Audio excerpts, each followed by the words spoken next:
In this video, I will show you everything you need to know about macro as a mid laner. If you don't know who I am, I'm Royal, I'm a pro mid laner, challenger and legend, peaking at rank 1. So let's get straight into it. I will be separating this video into two segments. How to play as a mage and how to play as a split pusher. How you approach macro in Wild Rift will depend heavily on if you're playing a split push champion like Zed or a mage like Orianna. Starting off with mages. As a mage, your goal is simple. You want to wave clear. In lane, you want to make sure you're playing safe and not dying to assassin solo kills or ganks so you can scale safely. However, you need to make sure you're abusing your range advantage when laning versus assassins or bruisers to win trades. You can use your long range spells to trade and push the wave so you can get lane priority and rotate first to fights and objectives. If there is no fight to rotate to, you can still impact the map by roaming to the side lanes, getting deep wards in the enemy jungle, clearing wards, or getting off a good recall. If you're able to push the wave first, just disappearing into the fog of war creates pressure because the enemies don't know where you are. You could be roaming, you could even be invading, so the enemy laner will ping missing and the enemy team will have to play safe.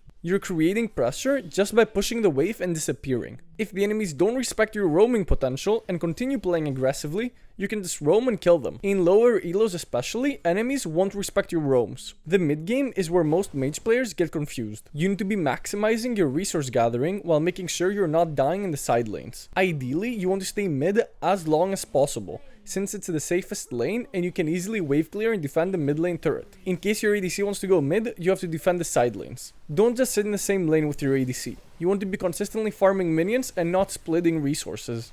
Make sure you're not overextending in the side lanes, as most mages barely have any mobility to escape with. When your team isn't around you, you can also easily be dived, so make sure you're warding properly and staying safe. Your goal isn't to stomp the side lane and take turrets.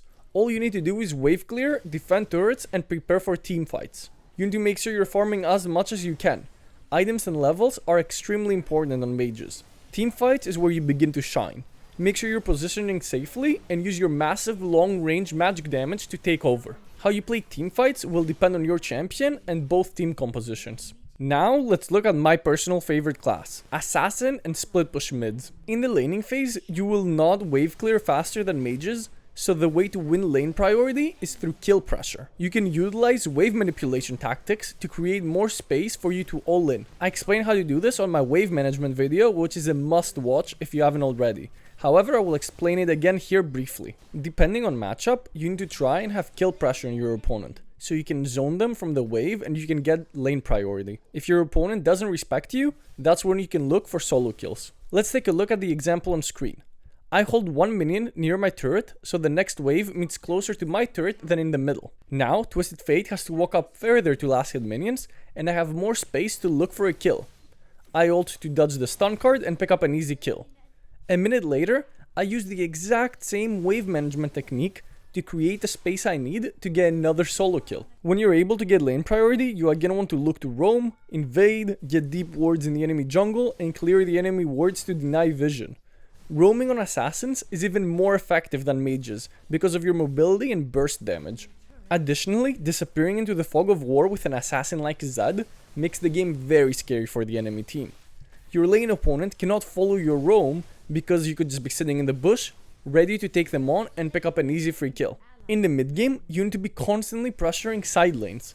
This is when you enter your power spike and you're strongest in 1v1, 2v2 and 3v3 skirmishes, not 5v5 team fights. By pressuring side lanes, the enemy team will need to send one or even two champions to defend your split push, and this is when you can roam and flank the enemy team to create a numbers advantage in another part of the map. Try and deny the enemy vision by clearing wards and making it easier to flank. If the enemies aren't respecting you, you can even look for solo kills in the side lanes. Make sure that you have proper vision to avoid getting ganked and collapsed on. If you don't see the enemies on the map, don't overextend for turrets or solo kills. You want to make the enemies uncomfortable by taking map control. This way, when the enemies overextend, you will have opportunities to punish them while being safe yourself. In teamfights, as an assassin, you need to deny the enemy vision and set up a flank. Assassinate the enemy backline or just zone them out by simply threatening to go in. Of course, how you play teamfights will depend on your champion and both team compositions. If you enjoyed this video and learned something, please leave a like, and if you want more content like this, comment below. Subscribe for more Wild Rift content.